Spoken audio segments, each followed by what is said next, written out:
Et ouais, chaque année, il faut apporter des nouvelles techniques dans le break. Lui, c'était celle-là, cette technique-là, head spin stop. Et on reprend. Voilà les fous, c'est parti pour un nouvel épisode de Steps et aujourd'hui on est avec my man Rachid Amenzou.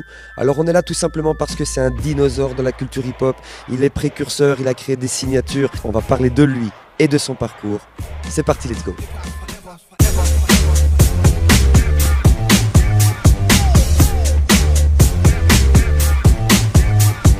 Voilà Rachid, est-ce que tu peux te présenter à nous et définir ta danse? Rachid de Bayeul, Rachid Amenzou de Bayeul. Je dirais pas que j'ai 39 ans. Là, c'est mon année, je vais avoir 40, c'est pas tranquille. Je danse depuis maintenant 28 ans, ouais ça va bientôt faire 30 ans. Et je suis danseur de pop, de lock, de break, de tout en fait. Parce que quand on a 28 ans de danse, forcément on est passé par la hype, le break, le lock, par toutes les danses quoi.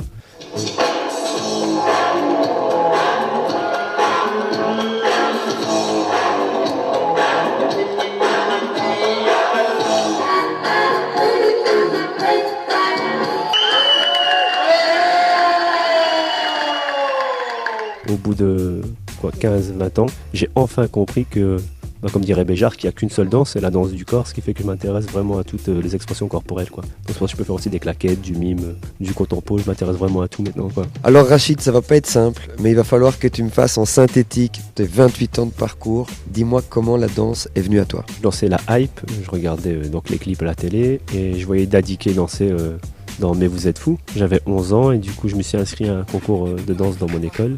J'ai gagné et c'est là que j'ai compris par la suite l'importance de mettre entre guillemets les enfants en valeur quoi. Parce qu'à partir du moment où j'ai gagné ce concours, je me suis plus jamais arrêté de gagner parce que j'étais valorisé. Voilà, l'année d'après, j'ai découvert Jackson le 25 décembre, je pense pour Noël, ils avaient passé son concert Dangerous.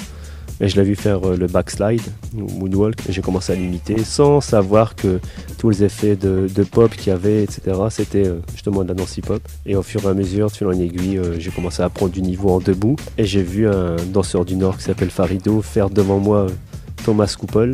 Ça c'était en 93-94 et je tombe amoureux du break. J'ai commencé à prendre du level aussi dans le break quoi. Sachant que dans le Nord c'était vachement dur étant donné qu'il n'y avait pas internet. On n'avait que TF1, France 2, France 3, aucune vidéo. C'était une véritable drogue pour nous quoi. C'est-à-dire dès qu'on avait la première vidéo de break, on breakait toute la nuit etc.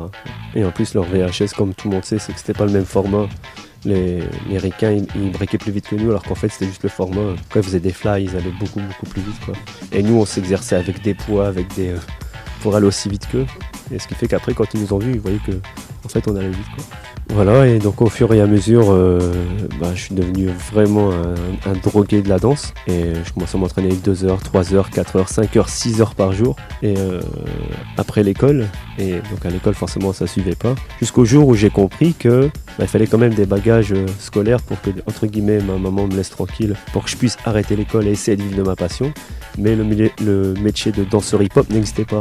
On pouvait être intermittent mais ça je le savais pas, je sais pas comment ça fonctionnait. Pour donner des cours le diplôme d'État n'existait pas, du coup j'étais perdu, j'avais 16-17 ans, je savais pas du tout comment ça fonctionnait et je me suis dit si je suis le meilleur dans mon domaine, en passant des castings, ça devrait fonctionner. Et là je vois une émission où il y a des breakers qui dansent, je pense que c'était chez La Gaffe. Je dis que j'arrive à me déshabiller en tombant sur la tête et j'ai été invité le 14 décembre 1997 à faire le headspin, le striptease headspin.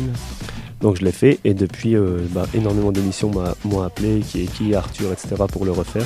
Donc ça m'a ouvert pas mal de portes déjà ça. Le truc qui faisait que je pouvais en vivre largement. Il n'y avait pas énormément de battles comme maintenant, c'était que des cercles, etc. Et en 99, je vois un gars qui fait 28 tours dans l'émission des records sur la tête. Et 28 tours, j'avais fait plus chez La Gaffe, rien comme des habillants, etc. J'ai envoyé la vidéo et j'ai reçu mon diplôme. Et j'ai refait d'autres émissions à partir de là. Et j'avais toujours un rêve, c'était de m'arrêter sur la tête, parce que j'avais vu ça aussi en fait, un gars qui était en équilibre sur la tête, il faisait juste un tour comme modèle d'exposition, et il s'arrêtait en équilibre. Et je me suis dit si j'arrive à mélanger ça avec le headspin, et j'ai réussi à le faire en 2002 quoi. Ok, et tu es aussi évidemment connu en tant que transmetteur, donc tout ce bagage, toute cette expérience là maintenant, tu la donnes aux jeunes, et je sais que tu as 2-3 belles réussites à ce niveau là aussi, est-ce que tu peux nous en parler? On disait souvent à Steve, donc mon petit frère et un des meilleurs éléments que j'ai pu avoir, il m'a dit tu vois mon grand frère il s'est arrêté sur la tête, et ben moi je m'arrête sur la main. Il a passé 50 clés sur un bras, donc c'est énorme, il n'y a personne qui a fait ça. Il gagnait tout le temps, quoi. On a compris que notre corps, en fait, c'est un outil, et puis on s'exprime comme on veut, pas rester cloîtré dans le break ou dans le pop, même si c'est de la danse hip-hop, attention, il n'y a pas de problème avec ça. Mais on sera plus riche à ouvrir d'autres portes, quoi. Alors j'ai remarqué une chose chez toi, c'est que la réussite de tes jeunes, et pas uniquement en danse, ça peut être des réussites sociales ou des réussites humaines, comme acheter un bien, comme acheter une maison, ou bien une réussite aussi artistique, tu les mets beaucoup en avant et t'as pas de tabou avec ça, parce que dans notre culture, on le sait bien, dès que quelqu'un commence à gagner un peu d'argent ou quoi, c'est un petit peu mal perçu dans notre région. Et toi, je vois que tu es carrément à contre-courant par rapport à ça. Et comment tu gères ça? J'en ai rien à foutre, en fait, tout simplement. Pourquoi? Parce que je viens d'une famille extrêmement pauvre. Moi, grâce à la danse, j'ai su vivre de ma passion, c'était mon objectif. Et à l'époque, j'allais en vivre aussi bien. Mes élèves, en fait, donc, qui se professionnalisent ou même maintenant qui font autre chose, rien à voir avec la danse, prennent entre guillemets le même chemin, parce qu'en fait il faut s'entraider, c'est-à-dire que je leur explique exactement le processus, le chemin à suivre pour investir et pour être tranquille entre guillemets plus tard, enfin pas plus tard à 62 ans mais plus tard à 35 ans ou 40 ans, quoi. Il faut montrer que c'est possible, on peut réussir artistiquement et à côté assurer ses arrières, quoi. Et que en fait c'est facile, il faut juste connaître la recette. Ok Rachid, on va terminer avec un conseil pour la nouvelle génération. Jamais j'ai gardé des élèves et je leur ai dit n'allez pas voir ce prof-là ou n'allez pas voir ce prof-là. Au contraire, allez voir, il faut vraiment voir ce qui se passe ailleurs, aussi bien au niveau des profs qui font la même discipline, c'est-à-dire hip-hop ou autre, que des autres disciplines, contempo, jazz. Allez voir vraiment ce que c'est que le mouvement.